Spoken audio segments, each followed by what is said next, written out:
maybe it has happened to you as well, but when you know, and there's something that you cannot deny, Yeah. and when it's time, and I think divine timing is so important. I trust the process. I I do trust the process, and it took me a while to get to that point. Now I understand it differently because I'm more mature, and I understand why things didn't go out the way I wanted to in the past. And thanks to that, I was slowly being directed to doing what I have to do.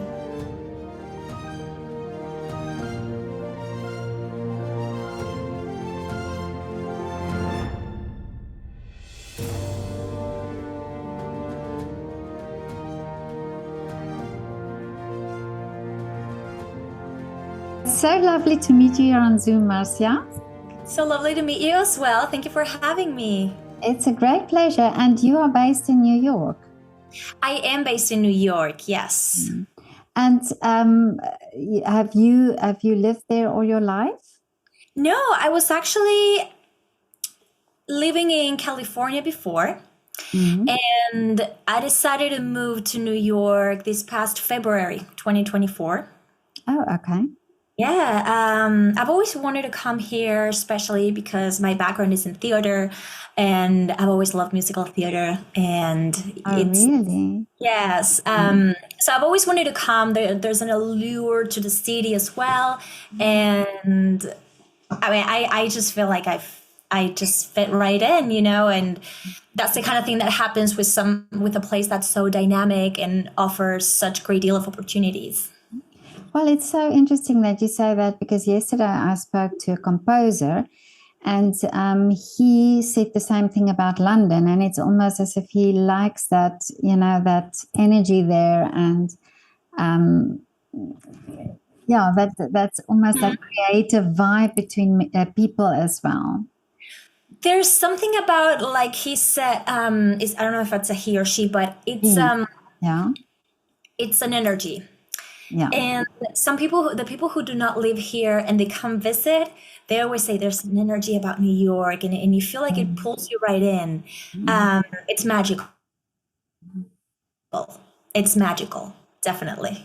And was it for you as a person, or personally, was it a big transition to move to New York? It honestly was, because I'm originally from Uruguay, and it's a very small country in South America. Our border is with Brazil and Argentina. 3.4 million people. So I come from a very, very small country. And although my first culture shock happened when I moved to the Middle East, when I moved to Dubai, what happened with New York is that it captures, it forces you to look within yourself, because if you don't know who you are, the city will define that for you. Oh, I see. Yeah, so you're overstimulated. You get people back and forth. Everybody will tell you what to do, what's best, suggest, expect as well. So if you don't know how to set boundaries for yourself, then you're gonna get carried away. And that was also a test for me, because I'm the kind of person who works a lot. I'm very driven, and I have different interests.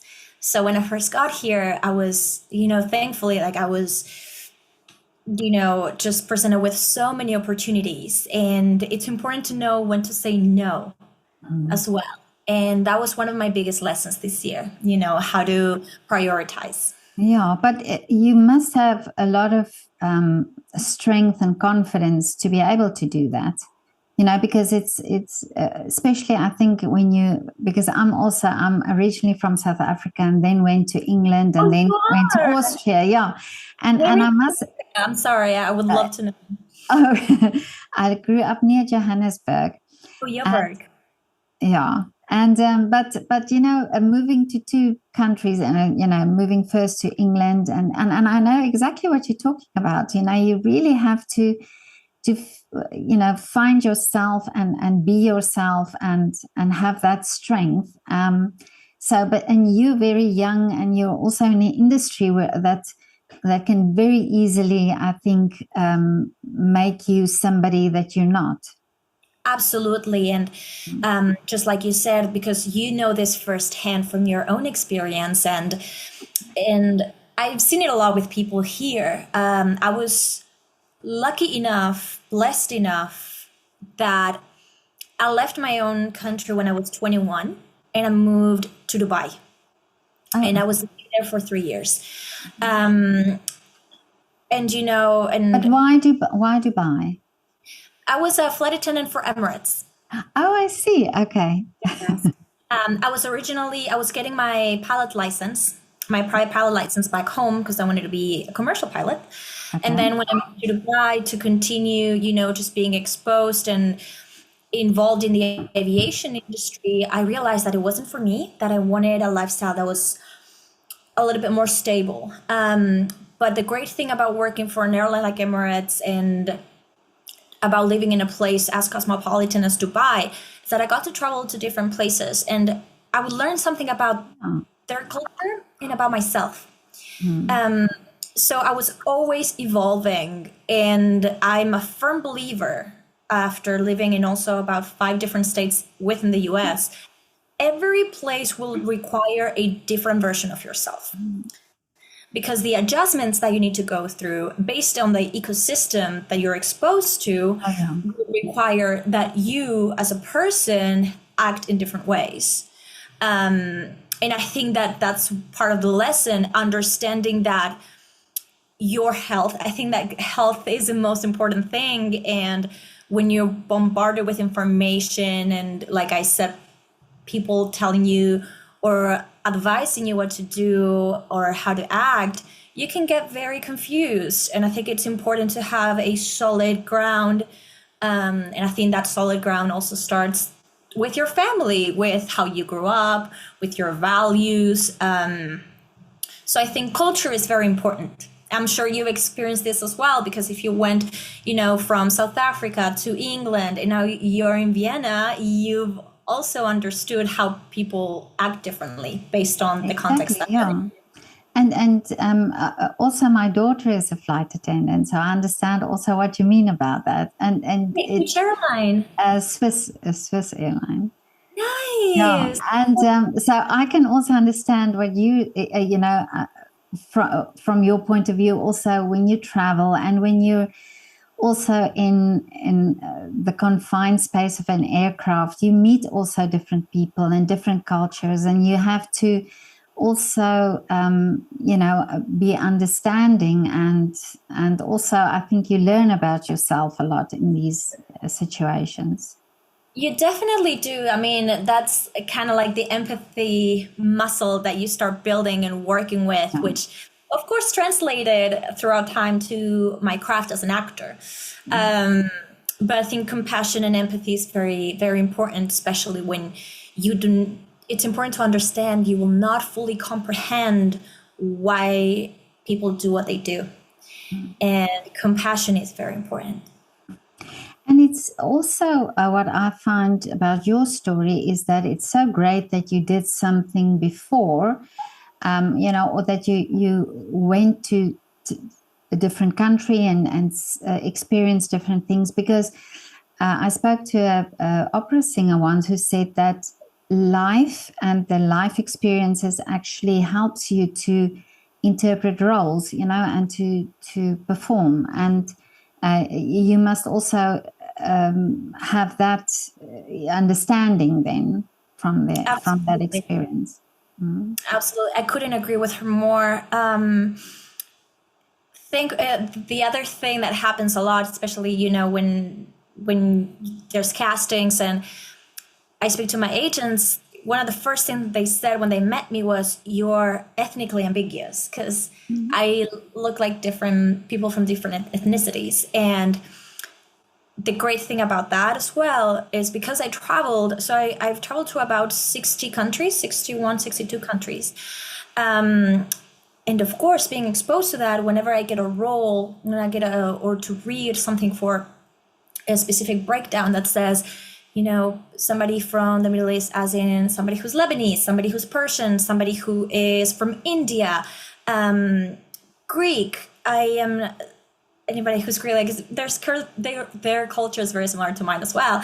but I'm able to remember Oh, yeah. different instances where I had to, because the thing about Emirates as well is that you would work with people from different nationalities. At least you would speak at least like 15 languages on a flight within the staff. And that means people from all over the world.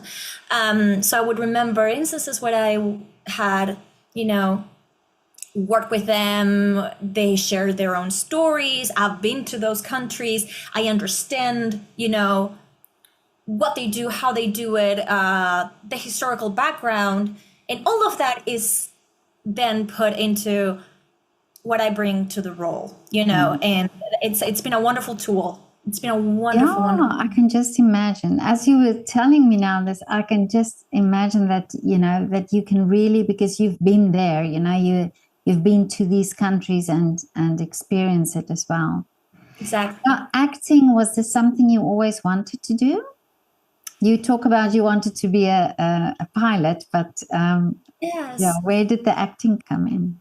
I come from a family of musicians, and I grew up with the arts. Yes, my grandfather, he founded one of the first tango orchestras in Uruguay.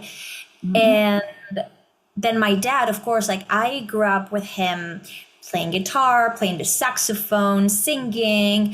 He's much of an actor himself. He had acted when he was younger. So up in that whole artistic way of living, because everything he did was art. For music as well. My dad lived in the States for almost 20 years before I was born, and in New York, in New Jersey as well. And I had always acted. I still have videos of me as a child. Just, yeah, I do. And it's hilarious. It's, I don't know, like my mom would have to give me soup and I didn't want to drink it, but then they would put it in like a baby bottle and I would drink it, but I would know. So I would just like eye them and little things like that, like a lot of skits that I would do without knowing. And then as I started getting older, I realized that I needed an outlet. I remember I would watch a lot of Disney Channel and I would recreate the scripts. I loved Hannah Montana, so I would like grab a script and like recreate it for myself. And I'm an only child, so I would play with myself in the mirror. Oh, yeah. And I was very shy in school. I was not really as outgoing. I was very much an underdog. So yeah, then I started doing theater at 14. It took me a while, but I had always done it. The thing is that in Uruguay, unfortunately, the opportunities to make it in the industry are very slim. So because of seeing like how much my grandfather was put through, I decided to find a different way, to I would still like be connected to my artistic self, but find different outlets. I didn't want to make it for a living. And it wasn't until I think I was 23 at the time, I had an epiphany and I was trying to figure out what to do. I knew that I didn't want to be a commercial pilot. I was trying to really connect with myself. What do I do? Do I go to school again? Like, what do I do? And I had a dream that I was back on stage. Really? And I remember waking up and I said, I'm going to be an actress.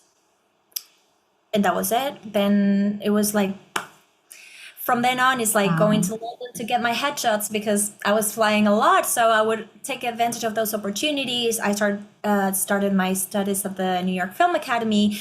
I started doing everything. Then I came to the States. I started doing more theater again, and then commercial work in Florida, and then continued to do more commercial work, and eventually my first feature film in California. And now I'm producing here in New York. So there's been a lot of changes. But how amazing that you just put your head down and got on with it, that you really pursued it. It was sort of all planned out then in front of you, how you wanted to do it. But don't you think that maybe it has happened to you as well, but when you know, and there's something that you cannot deny. Yeah. And when it's time, and I think divine timing is so important. I trust the process. I I do trust the process, and it took me a while to get to that point. Now I understand it differently because I'm more mature, and I understand why things didn't go out the way I wanted to in the past. And thanks to that, I was slowly being directed to doing what I have to do.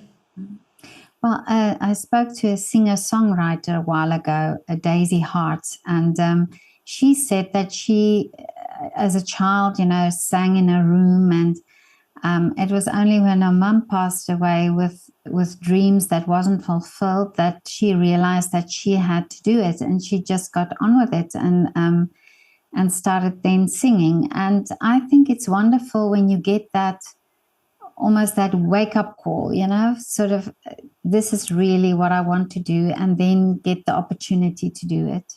Yeah.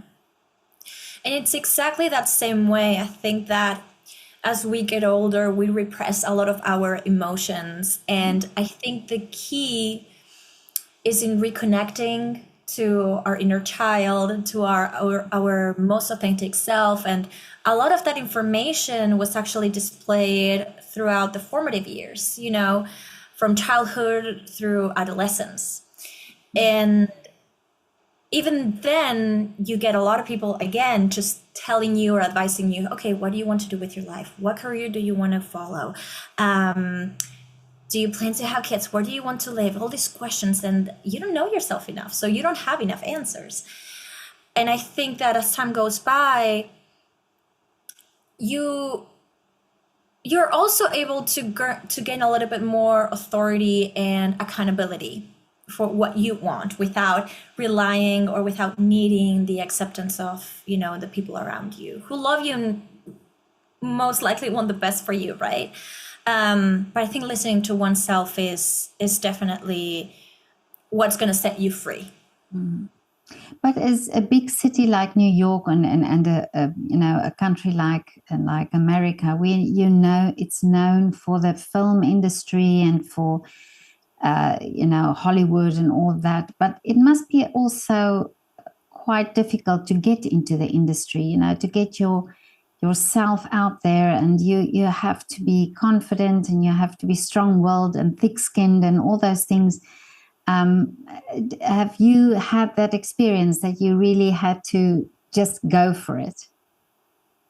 Yeah, I did. I think I have ever since I started.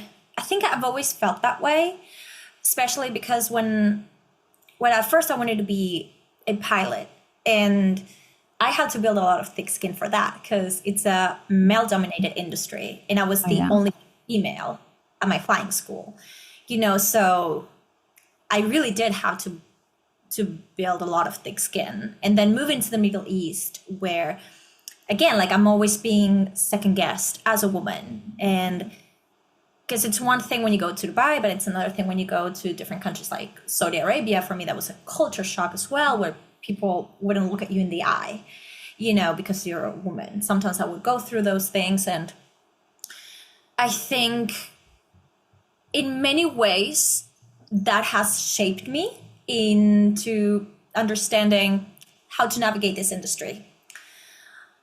Because there's a lot of bias around it. There's a lot of people who will, assume, okay, you're an actress, like, okay, like, it's a lot of fun, and it's a lot of work. And a lot of people do not see how much work it is, because you do that behind the scenes. You do that with your acting training, with your voice training, dance training, if you are a trifecta, like a triple threat. But you do that through workshops. You always have to be attuned to what's happening in the industry, what kind of sitcoms are being released, who are the people involved, who are the casting directors that might be in your network. And aside from the business side of acting, the personal and the craft itself requires that you, as a person, understand how to fulfill your potential with what makes you different. Oh, yeah. And that took me a long time, because I am a minority, because I'm from Uruguay. So English is not my first language. It's Spanish. And I it's like, and I also I look Latina, but I am usually put in a box because they're like, okay, so you are Latina, and they have a way of thinking about people from South America, which may not really be how I grew up. Because Uruguay, I think like countries like Uruguay and Argentina are slightly different than the countries that are more to the northern part of South America. Oh, So okay. it's also fighting against that. It's like, and there's not a lot of people, in my country who are in the industry, so they're not used to like hearing my accent or seeing how I look and looking Spanish as well. I think there were a lot of nuances to the industry and people's understanding of what it's like to be from South America. Oh, yeah. That's part of the skin, of like yes and no. It's like, okay, but can you do this accent? I'm like, I can, but I can also do this accent, Oh, okay. just trying Yeah. to pave the way. Because it was really hard for me as well. I remember when I first started, I wanted to find, okay, who do I have from my own country that has kind of made its way into the US? And it took, like, it's really hard to find because we're very, very small country in general, but also there's not a lot of people in the industry. So I decided to pave my own way and to really direct my journey the way I wanted it to look like. And that comes back to again what you said at the start, that you had to really know who you are to be able to convince then other people, or in the industries, that you have to have this a secure feeling about yourself to be able to not convince, but to let other people believe that you are who you are. But you Exactly. said you went to film school, so this is actually exciting time for young creatives, because it's so possible to make your own films as well, and to produce, because all the equipment is so available. So do you enjoy that side of things as well? I do. I will say that I do. At the same time, I think I'm a firm believer in understanding who your tribe is and to collaborate with people who are in your circle who have stories to tell. A couple of minutes ago, you asked me, okay, how has it been for you to make this transition to New York in this industry that is so competitive? I think my differential lies in wanting to tell stories, and now that a lot of people have that available because there's, like you said, equipment, it's a lot more accessible, then there's no reason why you shouldn't be able to talk with people in your environment who want to create movies, who specialize in sound, color correction, you have your grip, it's like, it's all about pushing the story forward. And when you come with that mindset, the doors just open up for you, because it's about creation, and and it's not so much about getting the job. And that happened to me. I'm not going to say that it didn't. Like, at first it was like, okay, I'm going to audition so I can get the job, and now it's more like, no, I'm going to give my representation of this role and see what happens. Maybe that's what they're looking for. How exciting. I get to Wow, yeah. I get to find out something about that character, see how I connect with it. And I think that's beautiful, and something that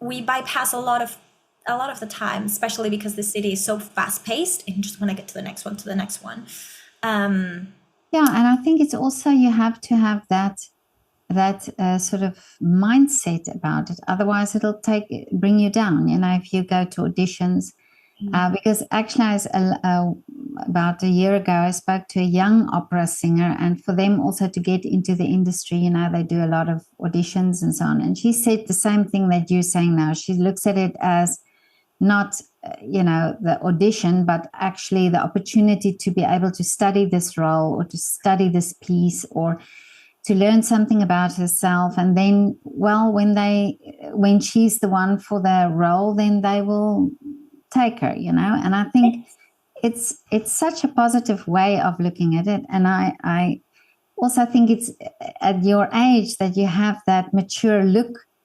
about, or outlook on that. I think it's great, because that would now carry you on in for the future, when you have to do a lot of auditions in the future. And I think it's also about, and that's why I like producing as well, which is a new facet of myself within film. But I think it's beautiful because you are able to see the story from, like, it's working behind and in front of the scenes, and what does it need, and how can we make it happen, and what steps do we need to take in order to get and to discover ABC. So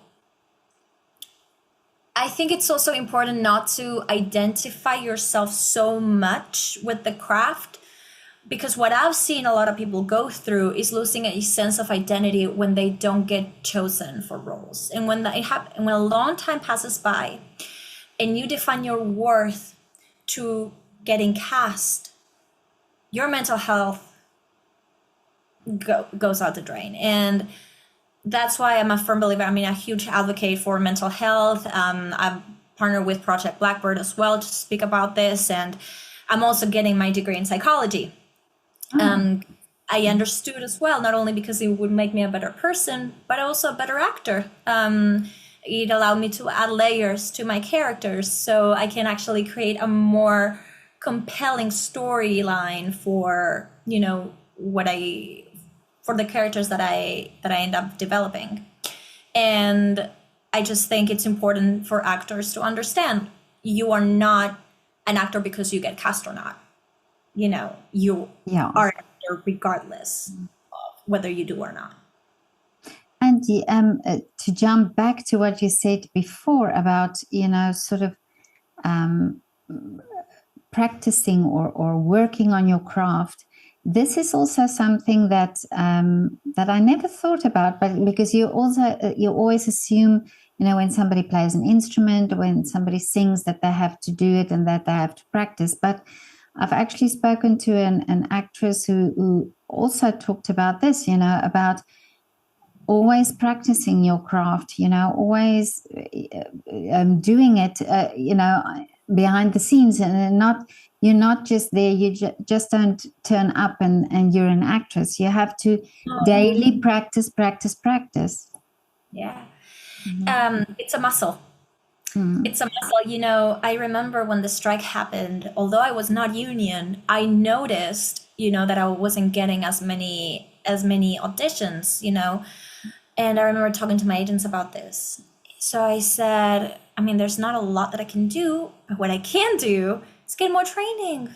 And I remember I was in California and I just decided to get on a flight and come to New York for train for a week at least, just do a workshop, just be involved, talk to fellow actors, go to a casting director workshop, just be always working on that muscle. Because what happens is, if a month goes by and you haven't been in front of a camera and you haven't really been reading lines or just getting those creative juices flowing, then you're gonna get the opportunity and you will not be ready. Oh yeah. And you have to be ready. You just have to be, because that's what you expect. That's what you're waiting for. I know, as an actor, it's like you're not waiting, but you're expecting that opportunity will come up, and that when that happens, you've already been auditioning for so long. You've been working on your craft. You've been practicing at home. You've been working on your body, on your movement, on your voice. Then the moment comes and you're ready and you can deliver. And that's being an actor. That's what a lot of people don't see. And I think that also builds confidence, because then you feel prepared and you know what you're capable of. Absolutely. So what, you said also that you love musical theater. So are you a dancer and a singer? It's funny. I've always loved musical theater and I've always loved music. I did get training in musical theater, but I don't consider myself a great singer at all. I'm actually, Okay. yes, I know. I never pursued it. I've always done theater, I've done plays, and I do play guitar and I used to play the piano for years, but I haven't really done any musical shows Oh, yet. okay. Oh, okay. Yes, but I I'm love dancing. sure. I'm, I'm, I'm yeah, I'm sure that will happen. I would love to explore that. Absolutely. Mm. So now in the age group that you are in, and the people that you get along with, is there a lot of competition in New York? I mean, do people collaborate? Are they open to help each other? What is sort of the vibe there? You know, I've always been very careful about who I have, in my surroundings, in my circle. Thankfully, the people that I am surrounded with are very helpful and they have that same mindset that I do. So I never see, actors that I work with as competition. For me, it's, are you better at pushing this story forward than me? Then please go get the role. I hope you Oh, do. okay. You Mhm. know, and I will cherish you. And I'm a woman's woman. Mhm. Hands down, I will support you regardless. It's not about me. I know that it's not about me. It's about the story. It's about, I still see, like, I'm very business oriented, so I understand that I'm also a product.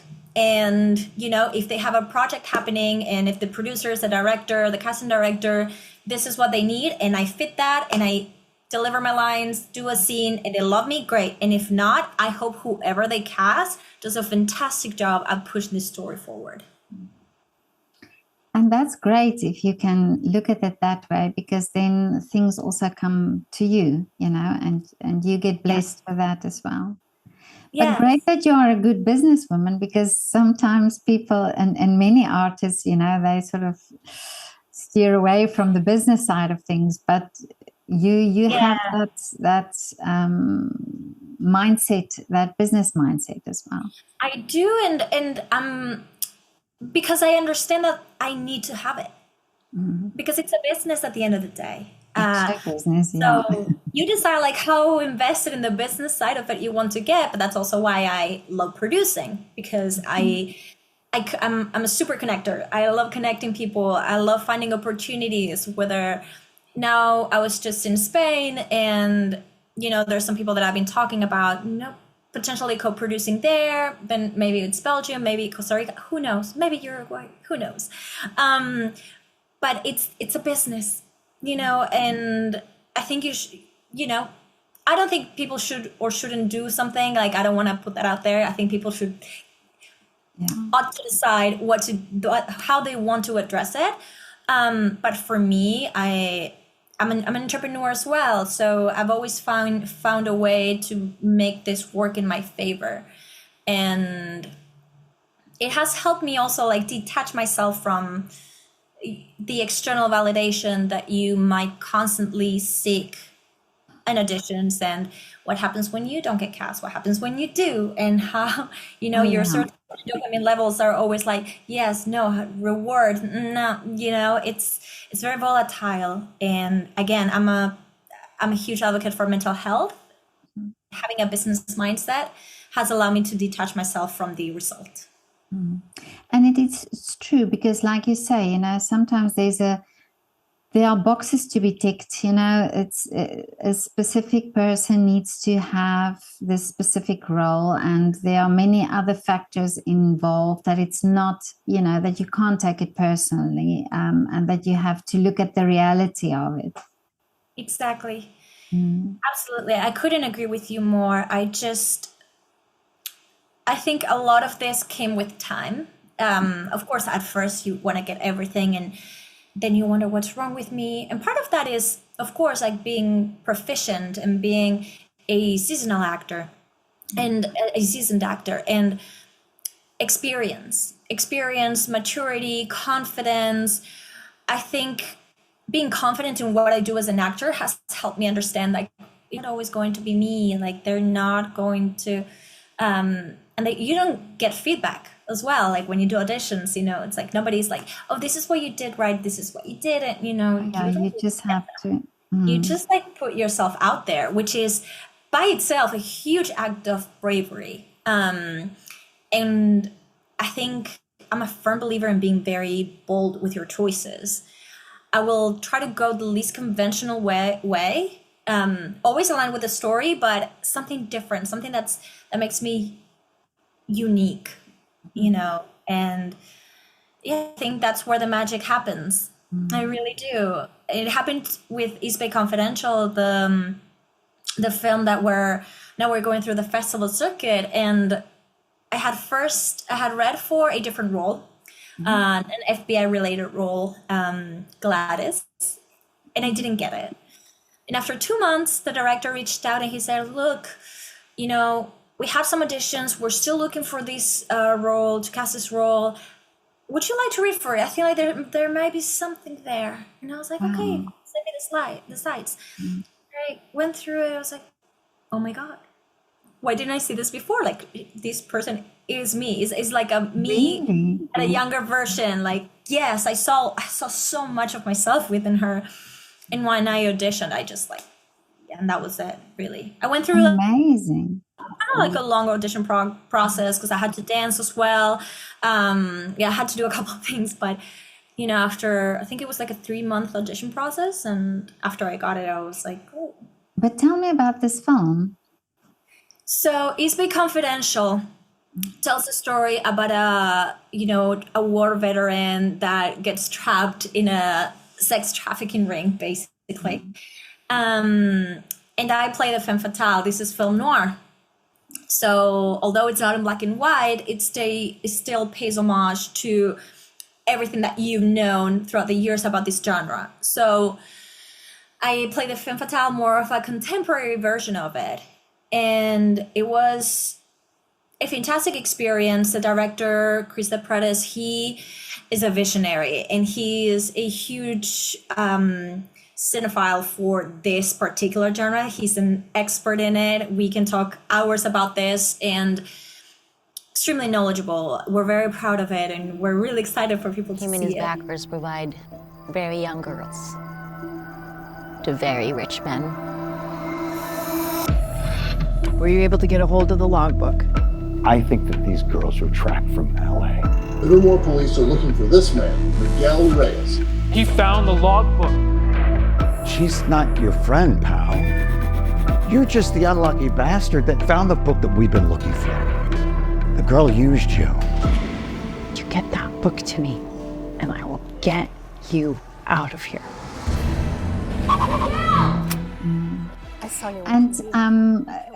And your co-actors, was it a great experience also for you with them? And do you learn from each other in situations like that? We do, and the great thing about, this happened in San Francisco. I was living in the Bay Area, and the great thing about the actors that I met over there is that there's a big sense of community. It is called East Bay Confidential because it was filmed in the East Bay. We filmed in Pleasanton, Livermore, a couple of shots in San Francisco, Oakland, and the wonderful thing about the cast, it's almost like family. I mean, you could rely on each other. You could help each other all the time with lines, communication, support, I remember, one instance, I think it was like my last day or my second to last day of filming. I spoke to my co-star Ray, and I had so many doubts about my performance because sometimes I get in my head and I want to excel. I really do. And I'm like, why am I in my head? Like something's not clicking. And she really did put herself out there. She gave me this wonderful pep talk. She made me cry. It was wonderful, very heartfelt. Yes, and I'm so grateful, for her. And it was a wonderful learning experience to also rely on other actors when you're not feeling your best. Because, the stakes are high. Yeah, I think everybody learned from each other. They... with every experience, that brings something something to the table. Something genuine too, because it's, as an actor, you're already in a vulnerable position, right? Because I mean, I put my work out there, and the movie is going to come out, and people will have a say, and that's the thing. That's part of it. People are going to talk. So when you start having doubts, like I remember behind the scenes, when you start having doubts about your performance or your scene that you're about to do, having that reassurance from people who want you to succeed, who want you to feel comfortable above all, who want you to feel safe. I felt very safe because there were a couple of scenes that were a little bit, very flirtatious, and everyone made me feel really, really safe, and I'm very grateful, for that. Are you self-critical when you watch yourself back? Oh really? Yeah. I'm working on it. I mean, I am, but I will say now it's a lot easier to watch myself. And usually, like, I remember when we did the screening in San Francisco, we did it in August. And of course, like, we shot this in 2023. Oh yeah, last year, like February 2023. So I've come a long way as an actor since then, because I've had so many more opportunities. Yeah. It's a year and a half. I look at myself and I'm compassionate, and I give myself a lot of grace, because I know that as an actor, you're always evolving. Like, you're always getting better. The more you do, I swear to God, the more you do. So I try not to judge myself so much, which is hard. But I really try not to, because at the time, that was the best that I could do. Exactly. Yeah. Especially when you're going through, your personal life, that also plays a big part. No, that's true. And I think everybody does that. And on the one hand, I think if you don't do that, then also if there's something to improve on, you will never improve if you're not honest about, about what you do. So that's, I think that's maybe part of it. It is. My daughter used to be a ballet dancer, and I remember her being so overcritical always, and I'm thinking she looks beautiful, and then she'll show me things as she point things out, and then I think, well, I haven't noticed it. So I think everybody is just a little bit more, self-critical. Of course. But Marcia, tell me, what are your wishes for the future? What is the dream? Unity, honestly. Unity. I think we're going through tumultuous times in a way, and we're in a society that tends to glorify hard work, efficacy, productivity. I fall in trap of that. I'm not gonna lie. I live in New York. I hustle and bustle. I'm always on the run. But I think, although we have access to being on the phone and in our laptops, we're still more disconnected than ever. True. So I think what's being overlooked in the arts is that it's a way for you to connect with yourself when you cannot take the time to sit in stillness. And I hope that if part of that chaos is indulging in a play, a show, a film, I hope that whatever is being presented to you on screen or on stage will reflect something about the things that you need to address as a person, and that's causing you to be in stress. So I think unity, and I think that's part of humanity. I think it's our duty as actors to bring a side of ourselves that's very vulnerable when other people do not have the luxury to actually delve deep and do the work that we have to do usually to perform a meaningful act. And I think it's also before social media, before all the technology, we did simpler things, like going to the theater, like, listening to records, like you didn't have all these interferences. And sometimes I also wish that we can just also calm down a little bit and do one thing at a time, and like you say, go to the theater and enjoy it, or watch a movie and experience everything about it, or listen to the music without doing anything else. So yeah, I totally agree. But I do think people are gravitating towards the simplest or the simpler things, and the realness and real things. So I'm very hopeful and positive about that. I am too. I couldn't agree with you more. I was actually having that conversation with my mother, because of course there were simpler times. Even, I'm a millennial, so even then, like growing up and seeing your friends and going out and not worrying so much about like what to do next. I think we were in a state of bliss that we were not aware of, and now making time, to talk to your friends, to spend time with family is part of, it's also, we struggle with that. We do. Yeah, no, that's true. But Marcia, this was so great to talk to you. Thank you for having me. You are so talented. You are such a beautiful, I would say, girl, because you're so young, and but you're such a beautiful woman, a wonderful outlook on life, on your work, such a interesting creative you are, and I really hope all your wishes come true, and that you have many more films and projects and things that come your way. I appreciate it, Petra. I appreciate your kind words, and let's see what 2025 has in store for us. We'll see what happens. I know. Yeah.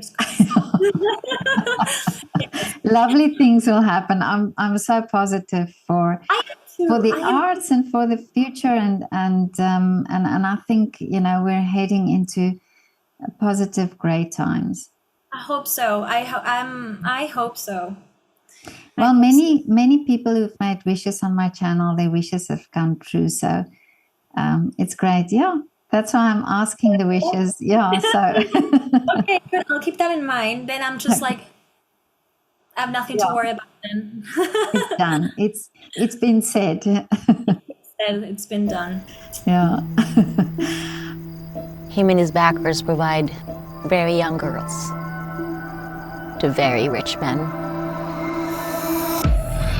Were you able to get a hold of the logbook? I think that these girls were tracked from LA. Livermore police are looking for this man, Miguel Reyes. He found the logbook. She's not your friend, pal. You're just the unlucky bastard that found the book that we've been looking for. The girl used you. You get that book to me, and I will get you out of here. I saw you on TV. You killed that guy in Springtown. I don't want to see things get any bloodier. Walnut Creek address you gave us was the wrong one. You teach people how to treat you, Anne. How do you think I'm going to treat you? How do you think I should treat a rat? You think Zatowski doesn't have people on the inside? If I'm found with this book, they're gonna kill me. What the hell are you talking about? What do you mean? This is crazy. That book was your meal ticket and you just kissed it goodbye. You know you're the only person in this world that I do trust. Don't lie to me. I can tell when someone's lying to me. Agent Houston, I'm scared. You should be.